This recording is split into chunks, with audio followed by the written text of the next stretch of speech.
Good morning, everyone. My name is MightyStream, and today is September the 18th. I'm going to do your spiritual principle a day in a meditation. I'm brought to you by Hope Through Navigation, and this is our H.O.O.D recovery services. If you need to reach me, do so at recoveryofhope21@gmail.com. Let's go ahead and get into the meditation.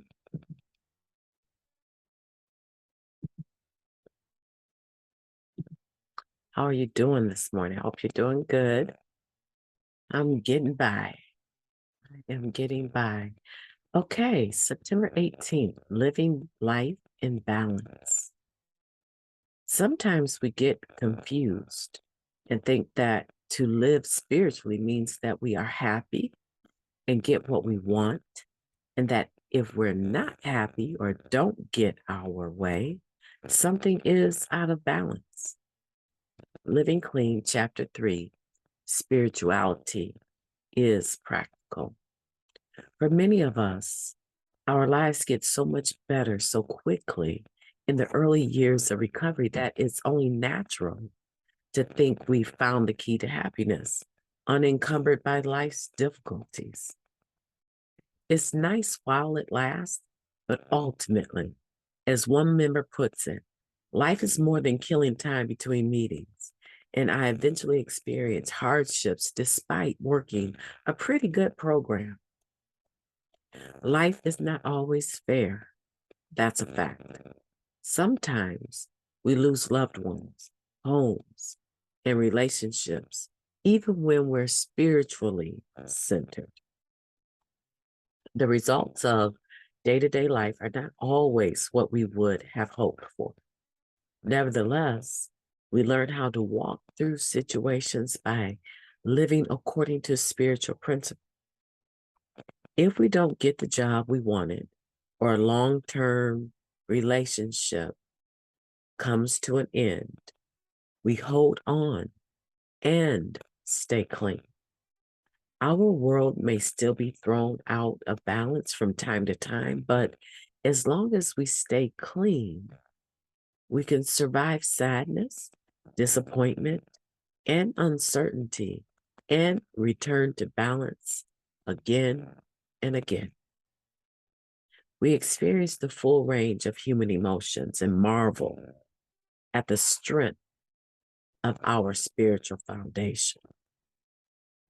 Life is in session, and we get to choose how we want to participate. Today, I will not equate my program of recovery with the circumstances of life on life's terms. I will show up in my life even when things don't go my way, and remind myself how much I have to be grateful for. That's beautiful. Let's take a moment of silence followed by the reversion of Serenity Prayer. Moment of silence now, please.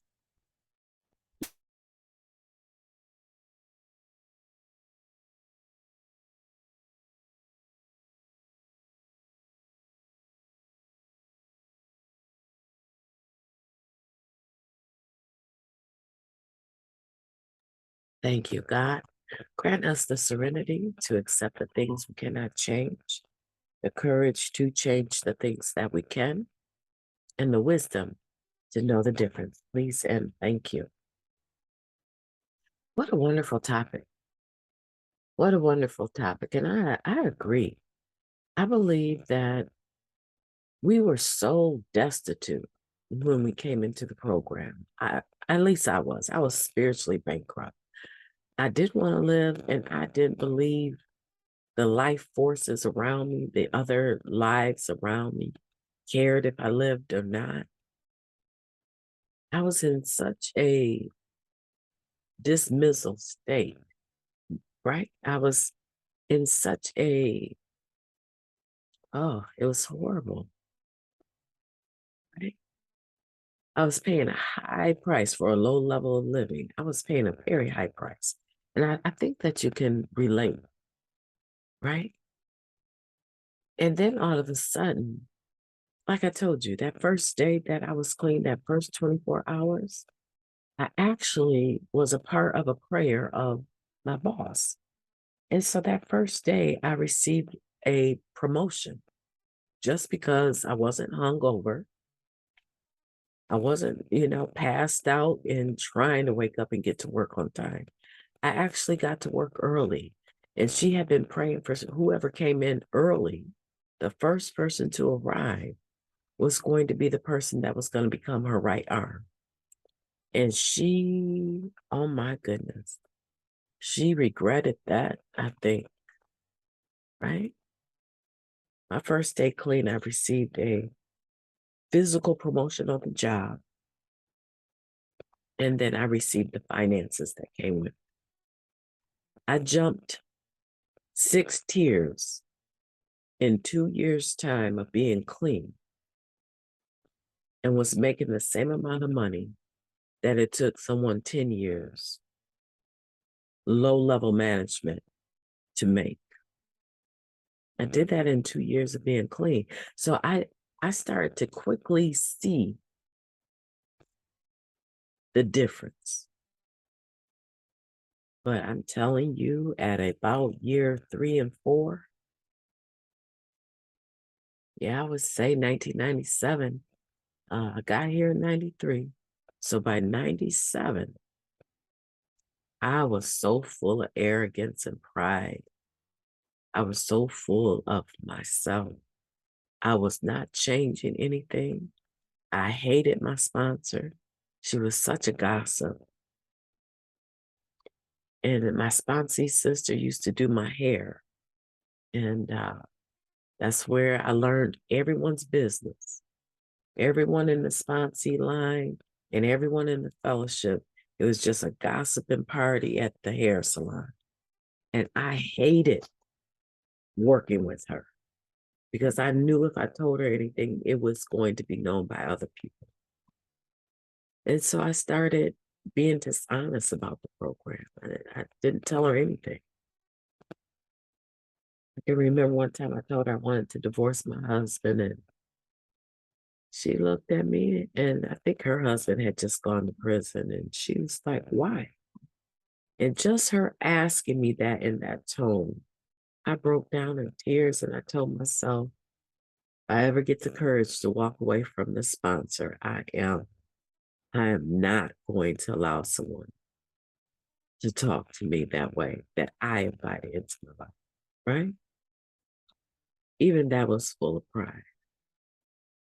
And life happened. I had a nervous breakdown as a result of my lifestyle that I was pursuing and not changing, right? In Narcotics Anonymous, life hit me in 1997.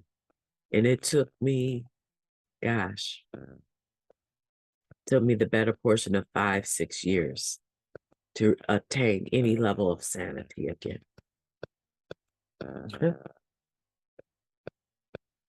Yeah, life went completely out of balance. All the things that I had attained, I lost. I lost because my brain had fractured and I was not able to handle any level of stress. So I started taking baby steps and literally baby steps. I remember them telling my mother she may never know who she is again, right? But I was clean and I stayed clean through those storms. I stayed clean. And eventually, my body, my brain, my spirit started to heal. I think the main thing that took the biggest hit was my physical body. My physical body took a hit because I began to eat emotionally and became obese. I have been through it, and I know that you have been through it as well. But look at you. You're clean. You are clean today. And being clean is not the everything, right?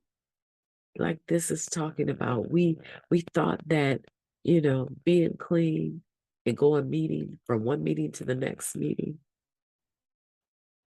Uh, there's more to life than killing time between meetings, like it says here. Hardships will come. Eventually, you'll experience losing someone you love, either now from an overdose of fentanyl or a car crash, terminal illness, sudden heart attacks. You're going to experience having to make a choice to stay clean through a storm. Yeah, because they will happen. I remember when my sister Jamie died. It was awful. She was with her 3 children one night, and before the next night could come, the 2 girls had been taken away by their fathers, and the one son she had was left in an empty house to try and pack his mother's belongings.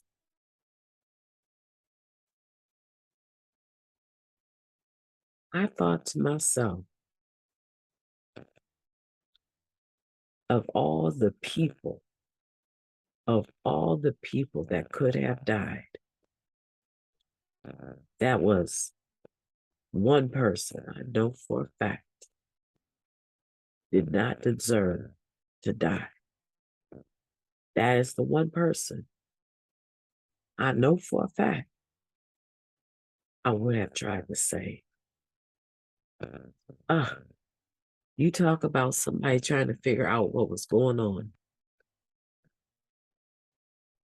One, I stayed clean. I was already pretty active in my spiritual and religious activity. In the back of my head, I took it as a indicator that I was on the right path. But I really struggled. There were some times God and I had it out. I really struggled with that loss. Really did. And then I struggled to watch her children try to regroup. She wasn't a person that did drugs. She wasn't a person that drank. She couldn't even handle one drink, right? So I really struggled having to watch her children all be separated from each other and left to try to figure out their own lives. Oh, it was awful. And that's what I'm saying. Even though I was clean, life still happened.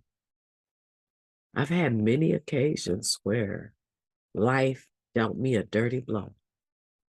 And I'm sure you have too. And this time it's different. You're clean and you can stay clean. There's nothing you're going through in life that using will make better. Because at some point in time, you're either going to end up with jails, institutions, or death, and not necessarily in that order. Okay?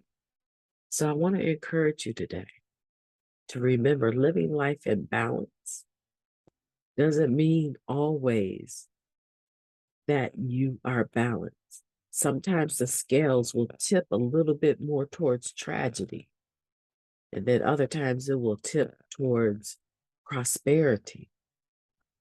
But the ticket, the thing that you need to do is get used to switching your weight, right? Right? Get used to turning your weight a certain direction. And that weight is recovery. That weight are the tools of this program. Get used to adjusting your weight so that if it does tilt too far to the right towards tragedy, you know that you got to lean, not lean with your legs, right? Not lean with your recovery, your stability, but your upper portion, your torso, your head, what you're thinking with. You got to lean that back over the other direction without moving what's stabilizing you, your legs. It's a balancing act. Let me tell you something. Think about those individuals that are tight rope walkers. Right? They didn't start out without a net. Right? There's some daredevils now that do it actually without a net. But they didn't start out like that. They started out with a net and practicing how to take their feet and walk along this very thin rope. And they would go a few feet, fall off. Usually they'd have like a body harness that would hold them regardless. It takes practice. And that's what I need you to get through your head today, is that it takes practice to balance life.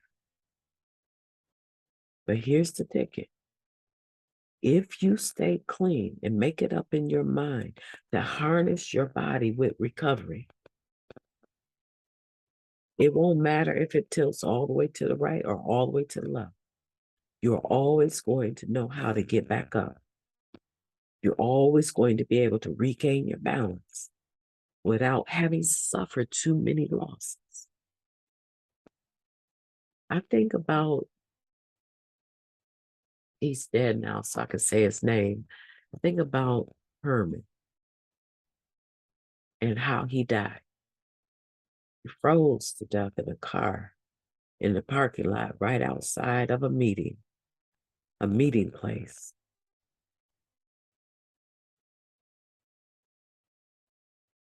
And at his reception that we did at our recovery spot, I won't name the name of it, his sister overdosed. And I remember trying to give her some Narcan.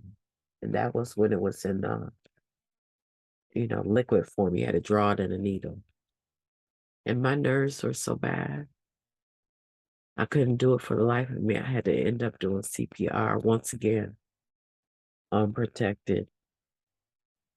And I just said, God, please don't let us lose her. This would be awful. Tragedy upon tragedy.